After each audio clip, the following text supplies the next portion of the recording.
So in this video, I want to talk about one of the first reactions that kind of help us understand what's going on, and that is reduction, oxidation, reaction, or redox. So we talked about Bohr's model and Lewis structure, and pretty much from that we understand that the outermost electrons, or the valence electrons, are the ones that are reactive.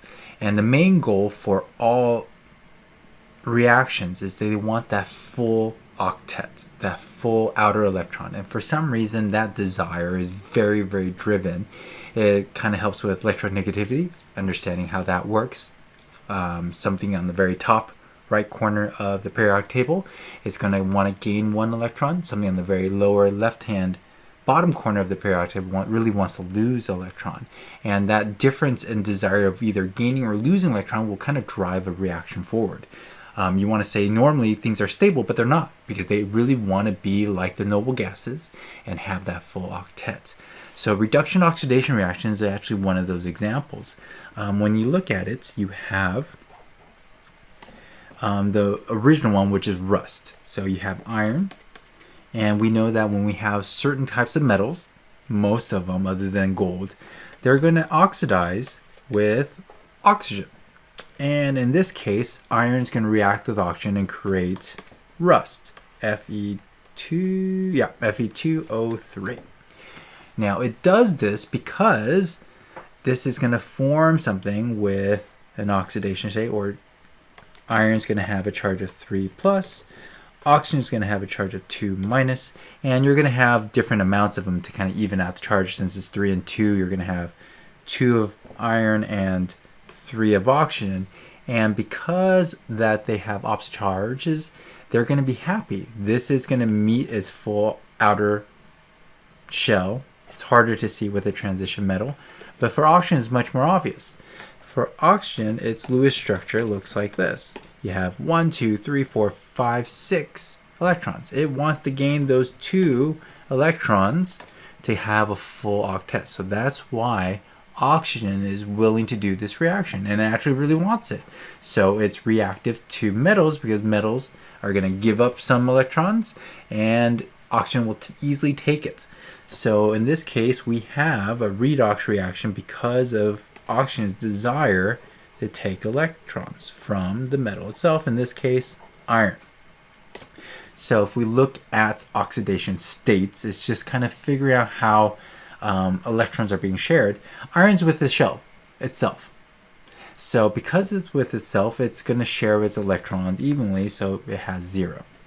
Even though oxygen is very, very electronegative, since it's with itself as well, 0. Now once it's here, it's going to act differently. So oxygen in our rule, the first rule is that the sum of oxidation numbers or state is going to equal to this charge. So all these are 0 charges, so they're going to be the same. Second one is fluorine is going to be -1, and it makes sense because it's the top right corner. The third one is hydrogen, most likely it's going to be +1 because it's the top left corner, so it really wants to get rid of its electron. And the fourth one that we kind of can rely on a lot of times is oxygen is going to be -2. Now this is most of the time, not all the time, but most. It's going to be -2. So we're going to go by the rules, and I'm going to try to kind of explain it differently as well. For this one, this makes sense. So oxygen wants to be -2, and the reason, as I said before, is because it has 6 valence electrons. It really wants to gain 2 more to get that full octet, so that's why it wants to be 2 minus. Iron wants to give up some electrons, so it's going to be 3 plus in this case. So that is our oxidation states. So since we have that, iron's going from 0 to 3. In order to do that, it's going to lose 3 electrons in order to go from 0 to 3. Oxygen is going from 0, I'll go this way, 0 to -2, so it's going to gain 2 electrons. Again, the reason why they're losing and gaining is because they want that full octet on the outside. Transition metals are a little bit more funky, so we're just going to pretend they are getting a full octet, even though later on you'll learn it's a little bit more complicated.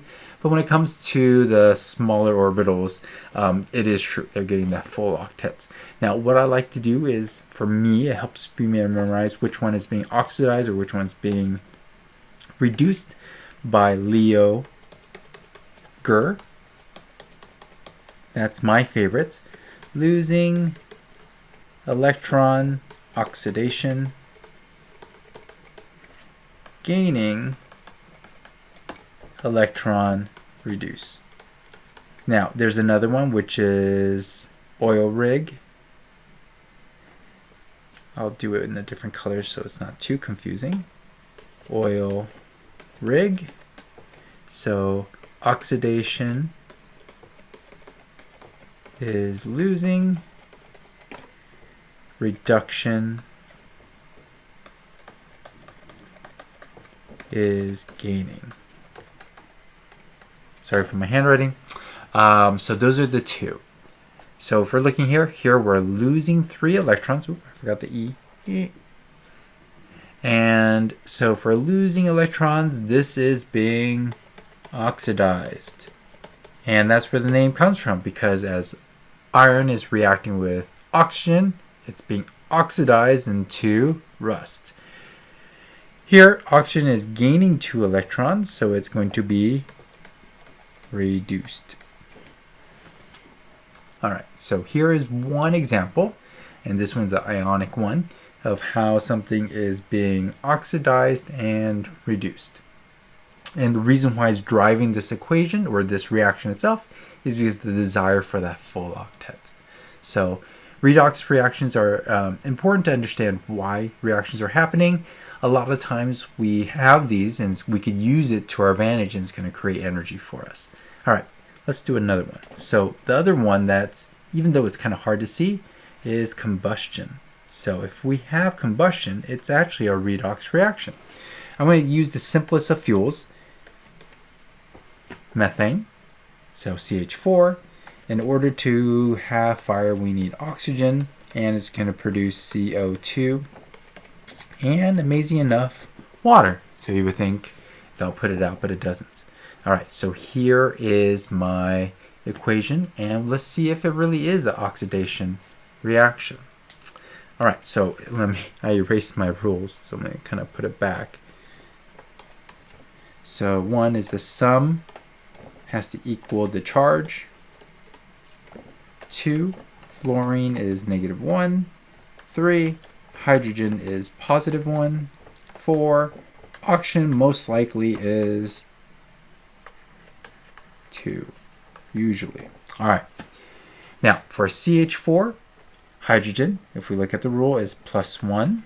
So that means carbon has to be -4, because you have 4 of these hydrogens and the sum of them is going to be 0. So if I really wanted to, if it helps you mentally, -4 + 1 + 1 + 1 + 1, because there's 4 of them, equals 0.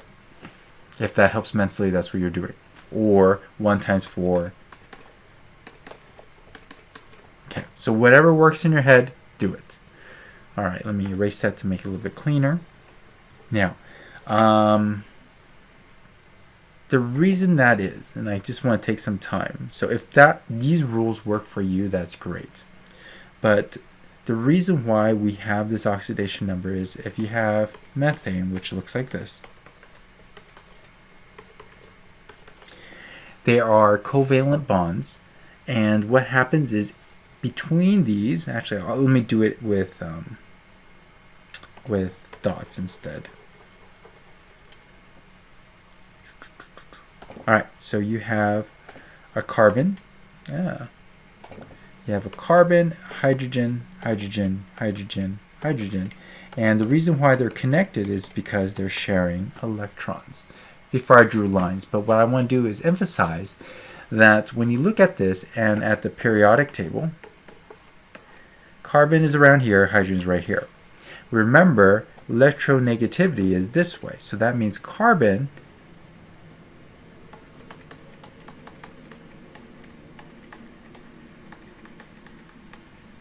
carbon is a greater electronegativity than hydrogen. Because of that, it's going to pull these electrons closer to itself. Not a lot, but just enough. And that's why this one will have a negative charge compared to this one, or a negative oxidation. It's in this relationship, hydrogen is going to be positive because it has very little electronegativity, compared to carbon, which has a higher electronegativity, so it's going to pull those electrons. So that's why it has a negative oxidation state, and this one has a positive. And oxygen, it's with itself, so they're going to have the same pull, so it's going to be 0. Between carbon and oxygen, okay, oxygen is more electronegative. So when we look at carbon dioxide,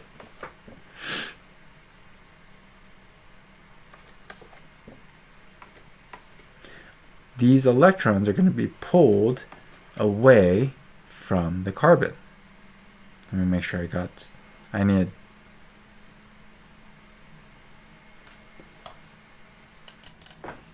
So you have double bonds here, and oxygen's going to want these electrons more. So it's going to be pulled closer to that. And that's why oxygen, remember, it wants to have that full octet.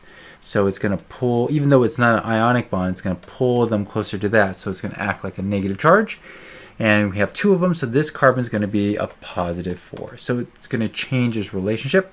Here, oxygen is a negative 2. Hydrogen is a plus 1. All right, so that works out. So hopefully that explains why carbon can be both a negative oxidation state and a positive. It's because it's its relationship with whatever element it is. In this case, since it's bonded with hydrogen, it's more electronegative, so it's going to act like the negative partner. Here, oxygen is more negative, so it's going to pull these electrons within this double bond towards itself, and it's going to make carbon more positive of the 2. So here is our oxidation state. You're going to have a change here. So carbon is going to go from negative 4 to plus 4, so it's going to lose electrons, where oxygen is going to go from 0 to negative 2, so it's going to gain electrons. So that is our redox reaction. Hydrogen stays the same, plus 1 in both relationships. So in this case, carbon, remember Leo-Ger. So carbon is going from negative 4 to positive 4. So in order to go from negative to positive, it has to lose negative charges, lose electrons. So carbon is being oxidized. Oops, if I can spell oxidized. And in this case, oxygen is gaining electrons, so it's going to be reduced.